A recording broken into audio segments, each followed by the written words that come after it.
आप भतीजे को तो यहाँ से भेज सकते हैं, लेकिन रियासत के सरदार को यहाँ से जाने के लिए आप नहीं कह सकते। बेहतरी इसी में है मेरी बात मान ली जाए, वरना जेल में डलवा सकता हूँ लड़की की जबरदस्ती शादी करवाने के जुर्म में, और ये करते मुझे जरा भर अफसोस नहीं होगा। वो आराम से हाथ पुश्त पर बांधता हुआ सर से लहजे में बोला था।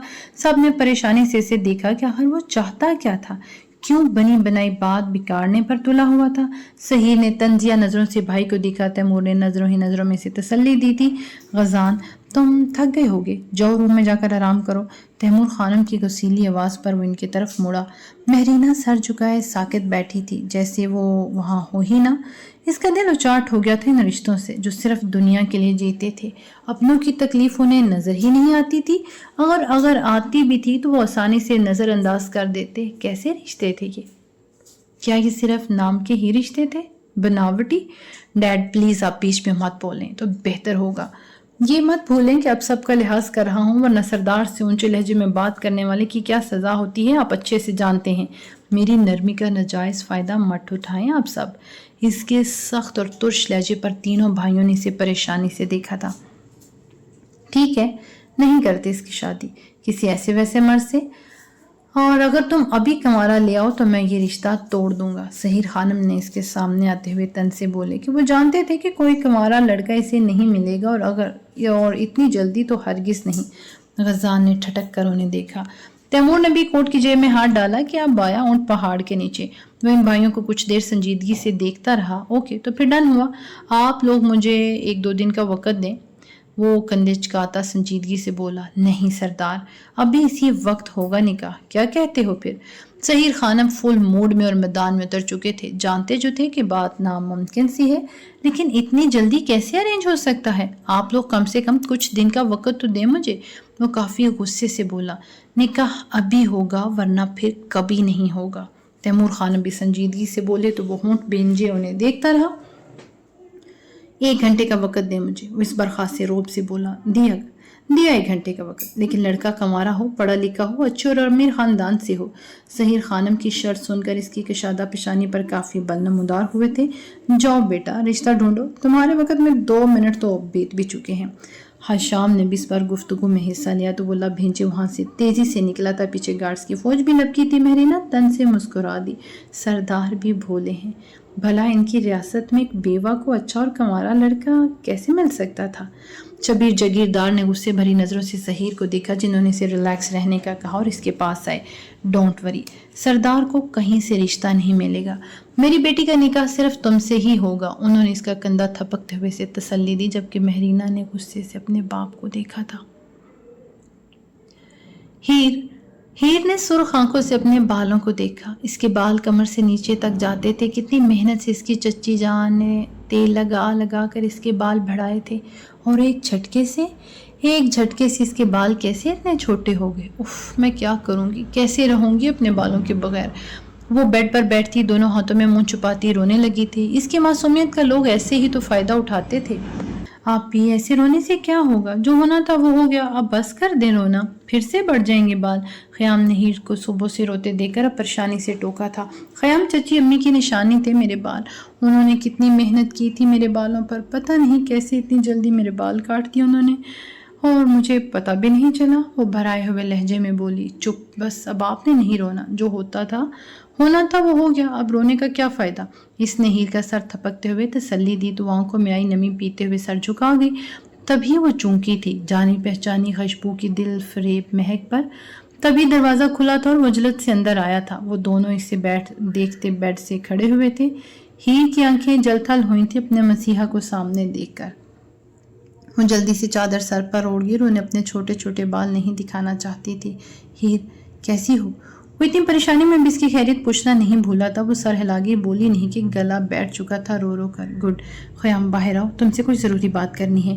वो हीर की सुर्ख आंखें गौर से देखता हुआ ख़याम से बोला था। ख़याम सरद से सर अदब से झुका गया। वो इन्हीं कदमों से बाहर निकल गया। ख़याम से रिलैक्स रहने का इशारा करता हुआ इनके पीछे बढ़ा था। हीर का दिल खाली हुआ। सरदार थोड़ी देर रुके भी नहीं थे। अब वो क्या जाने कि रियासत के सरदार को कितनी परेशानियों का सामना था। ख़याम, मुझे कुछ काम है तुमसे। तुम्हारी नज़र में कोई अच्छा लड़का है जिसका ख़ानदान भी अच्छा खाता पीता हो और शादी के ख्वाह हो? मुझे यहाँ सेटल हुए ज़्यादा अरसा नहीं हुआ, तो मैं पर्सनली किसी को इतने अच्छे से जानता नहीं। चहनाम भी यहाँ नहीं, वरना मुझे कोई परेशानी ना होती। वो चाहता तो किसी को भी शादी के लिए ले जाता, कि इसके कहने की देर थी, कौन सा किसी ने इसकी बात का इनकार करना था। लेकिन वो जल्दबाजी में मेहराना की ज़िंदगी ख़राब नहीं करना चाहता था। वो नहीं चाहता था कि वो एक अजाब से निकल कर किसी दूसरे अजाब से दो चार हो, वो भी इसकी जल्दबाजी की वजह से। वो हकीकतन महरीना से बहुत प्यार करता था कि इसके चेहरे से पता चल रहा था। ख़याम ने हैरत से उन्हें देखा और फिर कुछ सोचता हुआ मायूसी से सर इनकार में हिला गया। वो गहरा सांस लेते इधर उधर चक्कर लगाने लगा। आधा घंटा रह गया था। कहाँ से ढूंढूं महरीना के लायक लड़का? वो परेशान हो उठा। फिर इसकी नज़रें अचानक से ख़याम पर ठहरी थी, जो ब्लू तंग जीन्स पर वाइट शर्ट पहने हुए था, सलीके से बाल जमाए, खूबसूरत नकूश वाला सुलझा सा लड़का। और जहानत तो इसकी एक्स्ट्रा क्वालिटी थी। वो लड़का किसी भी लड़की का आइडियल हो सकता था कम उम्र। सरदार परेशान हुआ कि वो महरीना से काफ़ी छोटा था, लेकिन वो जानता था कि 1.5 साल में वो लड़का महरीना जितना ही लगने लग जाता। मजबूरी थी, वरना वो महरीना के लिए शहनाम सिद्दीकी को ही चुनता। वो पढ़ता था, ट्यूशन पढ़ाता, फिर वहाँ से उसके यहाँ जाता। उसके कंप्यूटर वगैरह का सारा काम वही तो संभाले हुए था। ख़याम को देखते ही इसके ज़हन में सरहद से बहुत से ख्याल आए और जा रहे थे। वो इसे देखता हल्का सा मुस्कुराया। भला महरीना के लिए इससे बेहतर लड़का इसे फिर कहाँ मिल सकता था? हरगिज़ नहीं। हाँ, वो गरीब था, लेकिन इसे यकीन था कि वो लड़का अपनी मेहनत से एक दिन बहुत आगे जाएगा।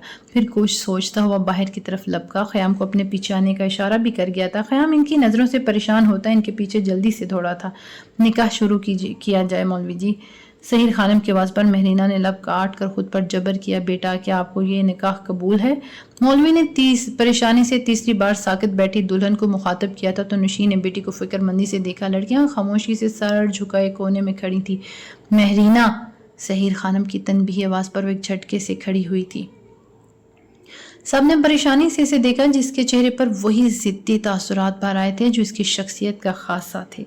जब तक सरदार नहीं आएंगे, मैं इस निकाह के लिए हाँ नहीं करूंगी। उन्होंने मुझे अपनी बेटी कहा है, तो एक बेटी का फर्ज है कि वो अपने बाप की मौजूदगी में हाँ कहे। वो खड़ी हुई थी, स्पार्ट लहजे में बोली थी। सहीर खानम लब भींचे इसकी तरफ गुस्से से बढ़े थे। चाइना ने सीने पर हाथ बंद मुस्कुराती आंखों से महरीना को देखा कि कोई और खुश था या नहीं, लेकिन शाइना बहुत खुश थी। जैसे इसका हारा हुआ वजूद कितनी खुशी देता था। कोई पूछता तो वो बताती कि वो इंतहा से ज़्यादा खुश थी आज। तुम्हारा बाप अभी जिंदा है, मरा नहीं, समझी? सहीर खानम ने इसके बाजू पर गिरफ्त सख्त करके गुस्से से भींचे हुए लहजे में धीमे से कहा। वो उन्हें देखती रही। चाहे आप लोग मुझे मार दें, जो करना है कर लें, लेकिन महरीना सहीर खानम इनके बगैर हाँ नहीं करेगी। फिर चाहे वो जो भी ले आए, रंडवा, बूढ़ा, जवान, अमीर, गरीब, महरीना इनकार नहीं करेगी। बराया अंदाज लिए स्पार्ट लबो लहजे में वो बोली थी। हाल में गहरी खामोशी छा गई। क्या होने जा रहा था? आखिर ये कैसा निकाह था? सब हैरान और परेशान थे। सरदार को 1 घंटा और 10 मिनट हो चुके थे। हाँ बोलो, वरना जिंदा जला दूंगा। सहीर खानम आहिस्ता आवाज में जिद्दी बेटी पर बरसे थे। जो करना है कर लें, मैं भी तो देखूं कि आखिर आप किस हद तक जा सकते हैं। वैसे भी महरीना को आपसे कभी कोई उम्मीद अच्छी थी ही नहीं। वो सीने पर हाथ बांधी मुस्कुरा कर बोली थी। दावर ने दुरुस्तगी से इसका कंधा दबोच कर इसे बैठाना चाहा। 1 मिनट दावर, इतनी जल्दी भी क्या है? इसकी सर्द और गुस्से वाली आवाज़ पर सब हैरानी से पीछे की तरफ मुड़े, जहां वो ख़याम खादन अपने चंद खास गार्ड्स के साथ खड़ा था। वो संजीदगी से स्टेज पर चढ़ा, जबकि बाकी सबकी नज़रें इर्द गिर्द मतलाशी थी, जैसे नए दूल्हे की तलाश में हो। महरीना दौड़ कर इसके बाजू से लगी थी। शाइना को सख्त तपश आया कि इसके सरदार से चिमटने का तो बहाना चाहिए था इसे। दावर, आइंदा अगर तुमने महरीना से सख्ती बरती तो सोच रखना, इंजाम अपना पहली और आखिरी वार्निंग समझना इसे मेरी। दावर खौफ से बाप के पीछे हुआ था कि सरदार गजान का लहजा बहुत सख्त और किसी भी रिश्ते से आ रही था। तुम्हें दिया हुआ वक्त पूरा हो गया है, सो बेहतर होगा कि अब चुप रहना और निकाह की तकरीब को खामोशी से देखो। सहीर खानम मुस्कुराते लहजे में भतीजे से मुखातिब थे। वो मुस्कुराया। बिल्कुल खामोशी से ही देखूंगा, लेकिन शर्त यह है कि आप भी खामोशी से मेरे साथ खड़े होकर देखेंगे। वो ख़याम को ऊपर आने का इशारा करता हुआ कंधे उचका कर बोला। ख़याम गहरी सांस लेता हुआ ऊपर आया था। सरदार इसे बता चुका था अपना मकसद। इसने इनकार नहीं किया। इन पर बहुत एहसान थे सरदार गजान के। वो हीर को भी बता चुका था। ہیر فقط خاموش رہی، بولی کچھ نہیں، بس اتنا کہا کہ جو تمہیں ٹھیک لگتا ہے وہ کرو، اٹھو یہاں سے۔ وہ اب شبیر سے مخاطب تھا۔ کیوں اٹھوں جی؟ نکاح کروا کر ہی اٹھوں گا سردار جی۔ وہ طنز سے لیکن ادب سے بولا تو وہ مسکرایا۔ خواب میں کروا لینا اپنے جیسی کسی سے، لیکن یہاں سے اٹھو تاکہ میری مہرینہ کا ہونے والا دلہا بیٹھ سکے۔ اب سب حیرت سے سردار کو دیکھنے لگے تھے۔ دلہا کہاں تھا؟ گھر والوں سمیت سب کی نظریں ارد گرد دلہے کی تلاش میں تھی۔ کچھ کی نظروں میں تجسس تھا تو کچھ میں غصہ۔ کیا مطلب ہے تمہارا؟ سحیر خان تپش سے بولے۔ وہ مسکرایا۔ مطلب یہ کہ مجھے دولہا مل چکا ہے، اور دیر اس لیے لگی کہ دولہا ڈھونڈنا تھا، کوئی سوٹ نہیں۔ سو مجھے میری مہر کے لیے کوئی اچھا، نیک اور سب سے بڑی بات ایماندار دولہا مل چکا ہے، جو مہرینہ کا خیال اپنی جان سے بھی بڑھ کر رکھے گا۔ اس کے سرد اور مضبوط لہجے پر خیام نے پریشانی سے انہیں دیکھا کہ وہ کچھ زیادہ ہی امیدیں باندھ رہے تھے اس سے۔ کتنا اعتماد تھا سردار کو اس کی ذات پر۔ وہ شرمندہ سا بھی ہوا تھا خود پر۔ مہرینہ حیرت سے سردار کو دیکھ رہی تھی کہ کون ہے وہ۔ تیمور خانم سنجیدگی سے سوالیہ لہجے میں بولے۔ وہ لب بھینچ کر سر ہلاتا شبیر کا ہاتھ پکڑ کر اسے صوفے سے اٹھا چکا تھا۔ شبیر نے کافی غصے سے دیکھا لیکن بولا کچھ نہیں۔ اسے اٹھا کر وہ خیام کا کندھا پکڑتا اسے بٹھا چکا تھا۔ مہرینہ سمیت سب کی نظریں اس پر تھیں جو لب بھینچے سر جھکا گیا تھا۔ کیا مذاق ہے یہ؟ سحیر متشل ہوتے چلائے۔ کب سے خاموش بیٹھا ریاض بھی اپنی جگہ سے اٹھ کھڑا ہوا تھا۔ وہ بنا ان پر توجہ دیے ساکت کھڑی مہرینہ کی کلائی تھام کر اسے خیام کے ساتھ بٹھا چکا تھا۔ تمہاری ہمت کیسے ہوئی کہ تم ایک کمی کمین کو میری بیٹی کے ساتھ بٹھاؤ؟ کہاں مر گئی ہے تمہاری غیرت کہ سب کچھ کھول کر پی گئے ہو؟ سحیر خانم تپش سے چلا پڑے تھے اس پر۔ داور بھی بہت غصے سے دیکھ رہا تھا۔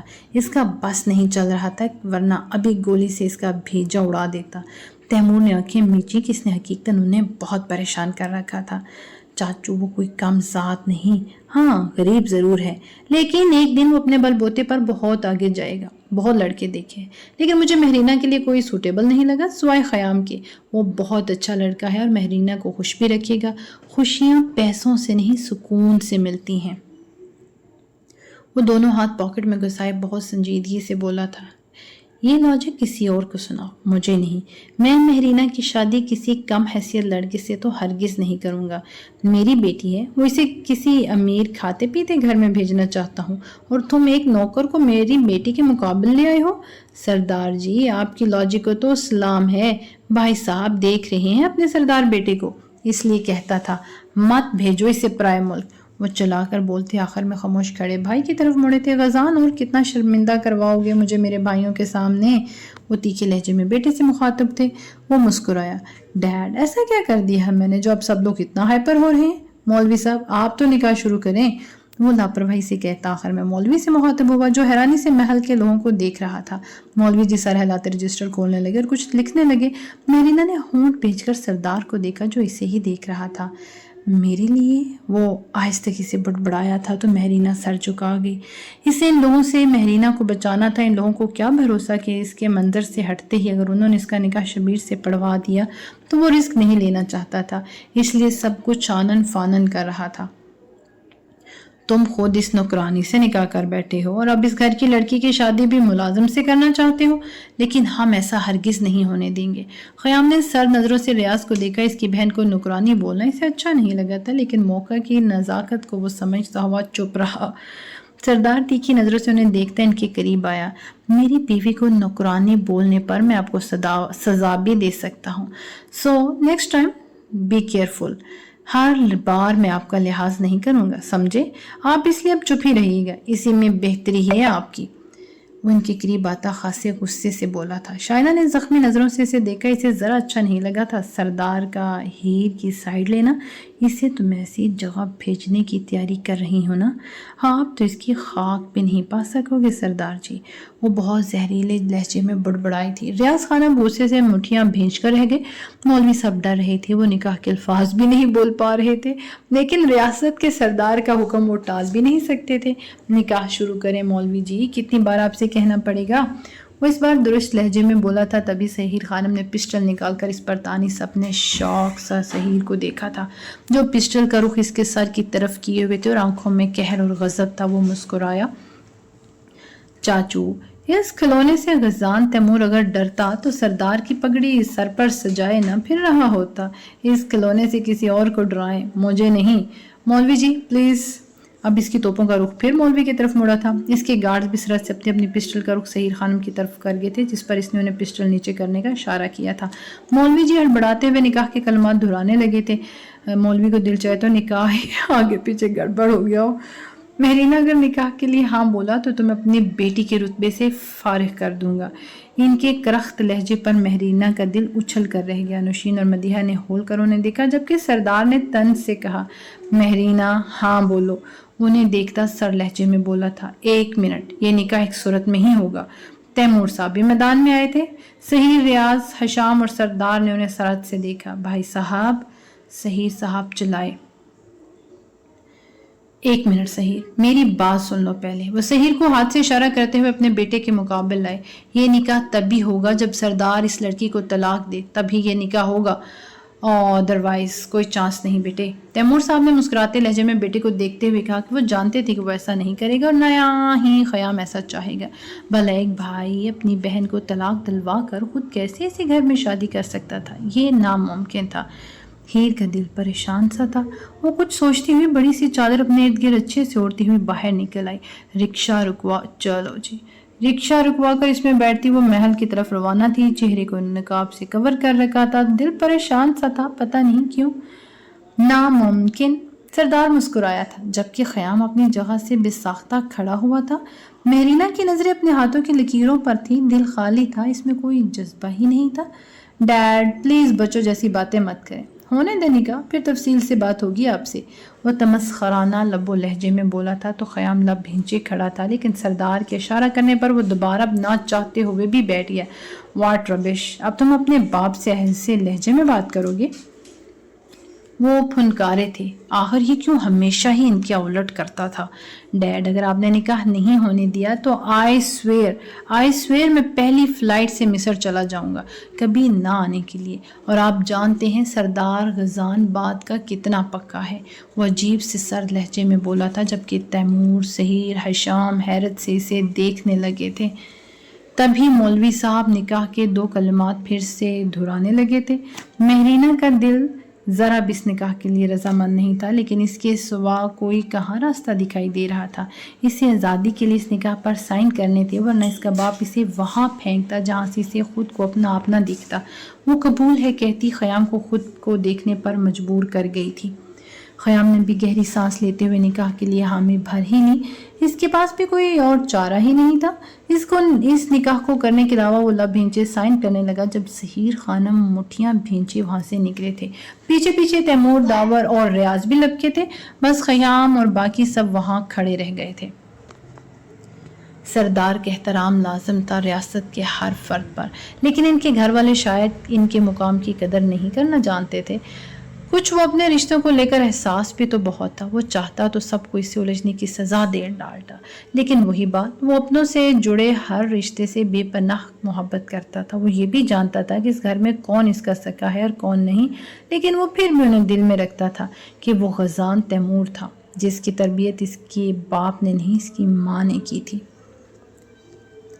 इसने हाली हाली नज़रों से जाते बाप की पुश्त देखी थी। ख़याम को आगे बढ़कर सरदार और दूसरे लोगों ने गले लगाया था। आखिरकार इतनी मुश्किलों के बावजूद वो ये निकाह करवाने में कामयाब रहा था। इसे पता भी ना चलता और निकाह हो चुका होता। अगर मदीहा इसे फ़ोन करके सब ना बताती से महरीना ने कहा था बताने के लिए, जिसे सुनकर वो अगले दिन ठीक निकाह के वक़्त वहाँ पहुँच चुका था। हीर को अंदर घुसने नहीं दिया गया था। हर महल में हर किसी को तो अंदर आने की इजाज़त नहीं थी जब तक इसके पास इजाज़त नामा ना हो। सो वो लब भिंचे वहाँ से पलट आई। आंखों में दाराई नमी साफ करती वो चलती जा रही थी। होटल वो पैदल ही आई थी। चलो जी। कमरे में आकर वो बेड पर गिर सी गई थी। स्टार प्लस की हीरोइन लगी ना, थकन सी वो जो चूर चूर हो गया था। सरदार गजान, इनका नाम नींद की वादियों में जाने से पहले इसके होंठों पर मध्यम सा फड़फड़ाया था। सरदार ने चूक कर इर्द गिर्द देखा। इसे लगा जैसे हीर ने इसके कान में सरगोशी सी की हो, लेकिन इर्द गिर्द तो कोई नहीं था। वो यहाँ कैसे हो सकती थी भला? وہ پریشان ہو اٹھا تھا، نظریں ارد گرد ہجوم میں گھوم رہی تھی جیسے کسی ندیدہ وجود کی تلاش میں ہوں۔ مہرینہ اس کے ساتھ گاڑی میں پیچھے بیٹھی تھی۔ سردار غزال نے مہرینہ کو روایتی رواج سے رخصت کیا تھا۔ نوشین، مدیحہ، باقی گھر والے اسے خیام کے ساتھ نہیں بھیجنا چاہتے تھے، لیکن سردار نے اسے الوداع کر کے ہی سکھ کا سانس لیا کہ وہ بعد میں کوئی نیا تماشا نہیں دیکھنا چاہتا تھا۔ گاڑی میں جامد سکوت تھا۔ خیام شیشے سے باہر دیکھ رہا تھا جبکہ مہرینہ سامنے کی طرف دیکھ رہی تھی۔ خالی ویران آنکھیں ضب سے سرخ پڑ چکی تھی۔ شادی؟ وہ شادی کے لفظ کو اپنی زندگی میں بھی ایڈ ہی نہیں کرنا چاہتا تھا۔ جب تک کچھ بن نہ جاتا، اس کی آپ بھی اپنے گھر والی نہ ہو جاتی۔ ابھی تو اسے داڑھی مونچھ آئی تھی اور شادی بھی ہو گئی۔ وہ کہتے ہیں نا، ہوتا وہی ہے جو خدا چاہتے ہیں۔ ہمارے چاہنے نہ چاہنے سے کچھ نہیں ہوتا۔ That's fact۔ ہوٹل میں جب گاڑی رکی تو وہ کتنی دیر اس ہوٹل کی دراز عمارت کو دیکھتا رہا۔ کیا مہرینہ کو اس ہوٹل میں رکھنا ٹھیک تھا؟ یقیناً نہیں۔ وہ خوددار خاندان کا بیٹا تھا، اسے جلد کسی نئے گھر کو بندوبست کرنا تھا۔ وہ اپنی سائڈ سے نکلتا، مہرینہ کی طرف کا ڈور کھولے اسے باہر آنے کا منتظر تھا۔ وہ گہری سانس لیتی اپنی بھاری کامدار فراق کو چٹکیوں سے تھامتی باہر آئی۔ خیام اس کے آگے چلنے کا منتظر تھا جبکہ وہ خیام کو تو بے تاثر نظروں سے دیکھ رہی تھی۔ آپ مجھے کیوں گھور رہی ہیں؟ گھورنا تو آپ کو وہاں چاہیے تھا۔ وہ بھی خیام تھا۔ بات جو دل میں ہوتی ہونٹوں پر بھی وہی ہوتی۔ تم زیادہ خوش مت ہونا، یہ مہرینہ سہیر خانم تمہاری بیوی بن گئی ہے تو جو چاہو گے کرو گے۔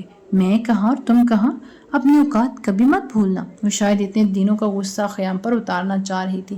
ہاں ایکسکیوز می، مجھے آپ کے ساتھ کچھ کرنے کا شوق بھی نہیں۔ مائنڈ یو مس مہرینہ سہیر، آپ تو ویسے بھی مجھے لائق نہیں۔ وہ بھی اس کے قریب آتا ہوا جواباً بولا تھا تو مہرینہ نے حیرت سے اسے دیکھا۔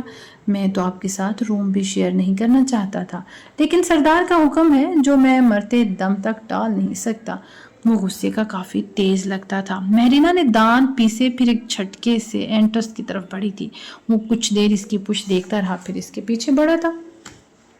مہرینہ نے اسے دیکھا کہ کون سا روم ہے۔ وہ دونوں بہن بھائی فرسٹ فلور پر رہ رہے تھے کیونکہ ہیر کو اونچائی فوبیا تھا، ہائٹ فوبیا تھا۔ وہ بنا اس کی کسی بات کا جواب دیے روم 11 کی طرف بڑھا تھا۔ وہ دروازہ کھول کر اس کے اندر آنے کا منتظر تھا۔ چہرے پر غصہ سجائے وہ اندر آئی تھی۔ مہرینہ نے اپنے کپڑوں کا بیگ بھی نہیں لیا تھا، نہ جانے کیوں۔ اب اس کی سیاست کو تو وہی سمجھ سکتی تھی۔ مجھے شرم آتی ہے تمہیں اپنا بیٹا کہتے ہوئے۔ وہ شرٹ بدل رہا تھا جب تیمور خانم اندر آتے اس پر برسے تھے۔ وہ نیک نظر دیکھتا کف لنکس لگانے لگا۔ تم سے مخاطب ہوں، آخر کس پر چلے گئے ہو تم؟ ہمارے خاندان میں تو دور دور تک تم جیسا کوئی پیدا نہیں ہوا۔ وہ جھنجھلائے ہوئے تھے اس پر۔ ان کے تپے چہرے کو دیکھ کر وہ مسکرایا تھا۔ مسکراؤ مت ورنہ دانت توڑ دوں گا میں تمہارے۔ وہ اس کی مسکراہٹ دیکھ کر شدید تپے تھے۔ میری تو کوئی بات تم مانتے ہی نہیں، وہ کہتے ہی اس کے غصے سے کمرے سے نکل گئے تھے۔ پیچھے وہ گہری سانس لیتا گھڑی پہنتا ہوا باہر نکل گیا۔ اس کا آج ایک اور 2 یونیورسٹی میں دورہ تھا تو اسے جلد نکلنا تھا۔ ہیر کافی دیر مہرینہ کو تو بے یقینی سے دیکھتی رہی۔ وہ لڑکی سے بہت پسند تھی اور قسمت نے اسے اس کی بھابھی بنا دیا تھا۔ واری قسمت، قسمت کے کھیل ہمیشہ ہی انوکھے ہوتے ہیں۔ کیسی ہو ہیر؟ خیام باہر چلا گیا تھا ہیر کو بتا کر۔ ہیر تب سے اس کے پاس بیٹھی ہوئی تھی۔ میں ٹھیک ہوں، آپ کیسی ہیں؟ وہ مسکراتے ہوئے پوچھ رہی تھی۔ ہیر تمہارے بالوں کو کیا ہوا ہے؟ وہ اس کے سر سے چادر سرکی تھی جب مہرینہ نے اس کے چھوٹے سے بال حیرت سے دیکھے تھے جو کندھوں پر لاپرواہی سے بکھرے ہوئے تھے۔ اگر دیکھا جاتا تو ہیر کو چھوٹے بال زیادہ سوٹ کر رہے تھے، لیکن وہ بڑے بالوں کی عادی تھی، اسے اپنے بڑے بال بھول ہی نہیں رہے تھے۔ کٹوا دیے ہیں، اصل میں نیچے سے خراب ہو گئے تھے تو مجبوراً کٹوانے پڑے۔ ہیر نے سر جھکا کر دھیمے سے اسے بتایا تھا۔ او مائی گاڈ، تمہیں کتنا سوٹ کر رہے تھے یہ شارٹ، کتنا سوٹ کر رہے ہیں یہ شارٹ ہیئر کٹ۔ یار پلیز دوپٹہ مت لیا کرو۔ وہ ابھی اسی فراک میں تھی۔ ہیر بے بسی سے مسکرا دی، آنکھیں جھلملانے لگی تھی۔ ساریہ اسے کافی بار معافی مانگ چکی تھی، اس نے معاف بھی کر دیا تھا کہ شاید اس پارلر والوں کی غلطی تھی۔ بھلا ساریہ کا کیا قصور تھا اس سب میں؟ وہ صاف اور معصوم دل کی لڑکی، اسے دوسرے لوگوں بھی اپنے جیسے ہی لگتے تھے، اچھے اور سادہ۔ وہ جب کمرے میں آیا تو وہ بال کھلی بیڈ پر بیٹھی ہوئی تھی. سامنے والی دیوار پر LED چل رہی تھی. اس کی نظریں تو اسکرین پر تھیں لیکن دھیان کہیں اور تھا. یہ خیام کو تب پتہ چلا آپ کے لیے. ایک شاپر اس کی طرف بڑھاتا ہوا بولا تو وہ چون کر اسے دیکھنے لگی. پھر کوئی سوچ کر شاپر تھام لیا. وہ سلیوز کوہنیوں تک موڑتا ہوا واش روم کی طرف چلا گیا. کچھ دیر اس شاپر کو دیکھتی رہی، پھر تجسس سے مجبور ہو کر شاپر کو کھول چکی تھی. اندر ریڈی میڈ 2 نارمل سے سوٹ تھے. ایسے کپڑے شاید ان کے گھر کام والیوں کے ہوتے تھے، سادے اور سستے سے.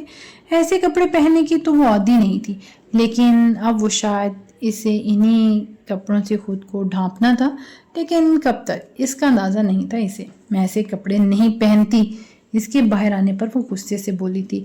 لیکن اب آپ کو ایسے ہی کپڑے پہننے ہیں کیونکہ آپ کا شوہر غریب ہے اور وہ اپنی حیثیت کے مطابق ہی آپ کو ڈھانپے گا اور کھلائے گا. اور یہاں سے ہم 3-4 دن میں شفٹ کر جائیں گے کیونکہ میری غیرت گوارا نہیں کرتی کہ اب میں یہاں رہوں. کہتے ہی وہ لمبے سے صوفے پر آنکھوں پر بازو رکھتا ہوا دراز ہوا تھا. دل تو کر رہا تھا شاپ پر اس کے منہ پر دے مارے، لیکن خود پر جبر کرتی اس میں ایک سوٹ پکڑتی. وہ واش روم چلی گئی کہ وہ اتنے ہیوی سوٹ میں سو بھی نہیں سکتی تھی. گلابی کلر کی قمیص تھی جس کے گلے پر سکن کلر کے بٹن لگے ہوئے تھے. سکن ہی ٹراؤزر تھا. وہ سوٹ اسے تھوڑا سا کھلا تھا لیکن مجبوری تھی، اسی میں گزارا کرنا تھا اسے. پلیز لائٹس آف کر دیں. اسے بنا لائٹ آف کے دراز ہوتا دیکھ کر وہ سنجیدگی سے بولا، سوری میں لائٹ جلا کر ہی سوتی ہوں کیونکہ مجھے اندھیرے سے ڈر لگتا ہے. وہ ڈھیٹ پن لیے ہوئے بولی جبکہ وہ چہرے سے بازو پیچھے کرتا اسے حیرت سے دیکھنے لگا. بچو تمہیں تو اتنا تنگ کروں گی کہ یاد رکھو گے سردار کو بھی میرے لیے یہی غریب ملا تھا. وہ غصے سے سوچ رہی تھی لیکن جلتی لائٹ میں وہ بھی نہیں سو سکتی تھی. تو گہرا سانس لیتا بالکنی میں چلا گیا. اس کے جانے کے بعد منہ بناتی ہوئی وہ تکیے پر سر گرا گئی تھی لیکن نیند اسے کہاں آنی تھی. وہ جانتی تھی رات آنکھوں میں ہی کٹے گی. ہیر جیسے ہی یونی آئی راستے میں سے ساریہ مل گئی. اسے ہائی ہیلو کرتی وہ لائبریری چلی گئی کہ اسے ایک بک واپس کرنی تھی. لائبریری میں سے 1 گھنٹہ لگ گیا تھا. لائبریری سے نکل کر وہ کوریڈور سے گزری تھی جب بہت ساری گاڑیاں بیک وقت یونی کی پارکنگ میں انٹر ہوئی تھی. گرل کے پاس کھڑی وہ دھڑکتے دل سے گاڑی سے نکلتی شخصیت کو دیکھ رہی تھی جو وائٹ کاٹن کے سوٹ پر بلیک جیکٹ پہنے بلیک ہی چشمہ لگائے باہر نکلا تھا. لڑکیوں اور لڑکوں کا ہجوم اکٹھا ہو چکا تھا اس کے ارد گرد. براؤن رولیکس کی واچ دھوپ میں خوب چمک رہی تھی. وہ ساکت وجود لیے نظریں بھی اسی پر ساکت کر گئی. وہ ہاتھ اٹھائے ان سے سوال و جواب کر رہا تھا. شائنہ تو جلدی سے اس کے ساتھ آ کر کھڑی ہو گئی تھی. خادم ہیر آئی ہے آج؟ وہ ارد گرد متلاشی نظروں سے دیکھتا ہوا تھوڑی دیر بعد خاتم سے بولا. خادم نے چون کر اپنے سردار کو دیکھا. جی میں خود چھوڑ کر گیا تھا انہیں. خادم نے سر جھکا کر تعظیم سے جواب دیا. شائنہ اس کی مدھم گفتگو سلگتے وجود سے سن چکی تھی اور اس کے ہوتے ہوئے سام سی لڑکی کے بارے میں کیسے پوچھ سکتے تھے؟ آخر انہیں میں نظر کیوں نہیں آتی؟ وہ ہیر تو میرے مقابلے میں کچھ بھی نہیں ہے. یہ قسمت کی بات ہے شائنہ میڈم. پھر کیوں یہ مجھ پہ سام لڑکی کو فوقیت دے رہے ہیں؟ لب بھینجے ان کے چہروں کو دیکھتی ہوئی تلخی سے سوچ رہی تھی. وہ اب یوتھ سے یونی کے سسٹم کے بارے میں سوال و جواب کر رہا تھا. ہیر چل نہ دیکھ کتنا خوبصورت آدمی ہماری یونی میں آیا ہے. ساریہ اس کی کلائی کھینچ کر اسے باہر لاتی ہوئی بولی. وہ شاید سردار غزان کو جانتی نہیں تھی. وہ بس اس کی شخصیت سے بری طرح متاثر ہو چکی تھی. ہیر اسے دیکھنے لگی. اب اس کا چہرہ تھوڑا دور تھا لیکن ہیر اس کی آواز بآسانی سن سکتی تھی. آپ لوگوں کو جو بھی شکایت ہے اس یونیورسٹی سے تو پلیز ٹیل می تاکہ میں اسے خود دیکھوں اور آپ کے مسئلے سالو کروا سکوں. وہ چشمہ دوبارہ لگاتا ہوا بولا تھا. کچھ اسٹوڈنٹ اس سے ضروری مسئلے ڈسکس کرنے لگے تھے. وہ سر ہلاتا سنتا رہا پھر انہیں سالو کرنے کا کہتا وہ واپس اپنی گاڑی کی طرف مڑا تھا. ہیر کا دل لرزا. وہ پھر پلٹا. ہجوم پر ایک طائرانہ نظر ڈالی لیکن اس بار نظر خالی نہیں لوٹی تھی. درخت کے ارد گرد بنی اونچی منڈیر پر کھڑی ہوئی سے نظر آ گئی تھی. وہ گلابی چادر ارد گرد اوڑے ہوئے تھی. نیچے لیلن کا فیروزی سوٹ پہنا ہوا تھا. اس کے ہونٹ بساختہ دھیمے مسکان میں ڈھلے تھے. چائنہ نے اس کی نظروں کے تعاقب میں دیکھا تو وہ جل کر راکھ ہوئی تھی. کم ہیر. کیا وہ اسے اشارہ کر رہا تھا؟ اس کے اشارہ کرنے پر بہت سے اسٹوڈنٹ پیچھے مڑے تھے. ہیر کا سانس اوپر کا اوپر اور نیچے کا نیچے رہ گیا تھا. وہ ساکت کھڑی رہی تو وہ خود آگے بڑھا. اس سے راستہ خود بخود اسٹوڈنٹ دیتے چلے گئے. وہ آخر اس تک پہنچ چکا تھا. आंखों में नरमी लिए वो इसका झुका सर देख रहा था। वो लड़की सादगी की मिसाल थी, कोई बनावटी चीज आज तक इसने इसके चेहरे में नहीं देखी थी। पढ़ाई कैसी जा रही है हीर की? वो ज़ेरे लब तबस्सुम लिए से पूछ रहा था। जी अच्छी जा रही है, बस एक दो सब्जेक्ट्स में थोड़ी कमज़ोर हूँ। फर्ज सर झुकाए मध्यम आवाज़ में बोली। चेहरे पर सुर्खी सी छा गई थी इसकी इतनी सी तवज्जो पर ही। वो सर हिला गया। रात को फ्री हूँ मैं, मुलाकात होगी तुमसे तफसील से। वो दोबारा चश्मा लगाता धीरे से इसके सर पर हाथ रख कर कहता पलट गया। हीर का पूरा वजूद दंग रह गया था। इसके सर पर हाथ रखना हीर को कैसा लगता था? अगर वो जान लेता तो शायद फुंचका रह जाता। सब लोग हैरानी और तजस्सुस से हीर को देख रहे थे। इतने लोगों की खुद पर जमी नजरें से बौखलाए दे रही थी। हीर तुम कैसे सरदार गजान को जानती हो? इसकी क्लासमेट वरदा हैरत से पूछ रही थी। हैरत में तो सारिया भी थी। मैं बताती हूँ। हीर के बोलने से पहले ही शाइना हजूम में से बोली थी। सब पीछे मुड़कर इसे देखने लगे। हीर ने भी आंखों में उलझन लिए इसे देखा था। ये हमारे घर मेड है, मतलब नौकरानी है। इस पर हमारे सरदार ने तरस खाकर एडमिशन दिलवाया है इस यूनी में। वो गरीबों का बहुत ख्याल रखते हैं। इसके तो भाई को मुलाजमत पर भी रखा हुआ है हमारे सरदार ने। इनका दिल बहुत रहम दिल है। वो इसके करीब आते हुए जहर भरे लहजे में इस पर तीर बरसाने लगी थी। हीर ने होंठ भींचकर इसे देखा। चेहरे पर दबा दबा सा गुस्सा झलकने लगा था इसके। वाह मैडम, हीर को भी गुस्सा आया। अरे वाह, सरदार तो बहुत रहम दिल हैं यार। एक लड़की काफ़ी इम्प्रेस हुई थी सरदार से। शाइना ने हीर की आंखों में जमा होती नमी को देखकर मुस्कुराया। फिर किसी को दुरुस्तगी से इशारा करती वो वहाँ से निकल गई। हीर आओ, आज मैं तुम्हें अपने घर लेकर चलूँ। सारिया ने अचानक इसके पास आते हुए मुस्कुरा कर कहा। नहीं यार, मुझे आज घर जल्दी जाना है, असाइनमेंट भी तो बनाना है, परसों लास्ट डेट है। गहरी सांस लेकर खुद को रिलैक्स करते हुए बोली। नहीं यार, मैंने हाला को बोला है कि आज मैं अपनी इकलौती फ्रेंड को आपसे मिलवाने लाऊंगी। अगर तुम ना गई तो सोचो मेरी कितनी बेइज्जती होगी। वो मुंह बिसोर कर बोली तो हीर ने बेचारगी से इसे फिर देखा और फिर सर हिला गई। ओके, लेकिन फिर मैं आधा घंटा ही वहाँ रुकूंगी और तुम वापसी में मुझे यूनी छोड़ने खुद आओगी। वो इसके साथ चलती हुई बोली। फिक्र न करो, तो मैं छोड़कर ही जाऊंगी, डोंट वरी। वो गाड़ी को सड़क पर लाती हुई बोली। इसने 7 किस्म के कलर से बाल रंगवाए हुए थे जो इस पर बहुत सूट कर रहे थे। वो मुख्तलिफ सड़कों से गाड़ी गुजारती हुई गाड़ी खुली सड़क पर हो गई। चलो यार, गाड़ी आगे नहीं जाएगी, गली तंग है ना। वो बाहर निकलती हुई बोली। हीर चादर को मजबूती से अपने इर्द रोड़े इसके साथ चल रही थी। पुराने तर्ज के बने मकान, मंडेरों पर लटकती लड़कियां जो हर आते जरते मर्द को अजीब से अंदाज में इशारा कर रही थी। हीर उलझन से अपनी तरफ देखती, लड़कियों को देखती सारिया के साथ चल रही थी। मिलते हैं नेक्स्ट एपिसोड में, और एक छोटा सा क्लिक करना ना भूलें क्योंकि मेरी हर कहानी आपके क्लिक से मुकम्मल होती है। अल्लाह हाफिज़।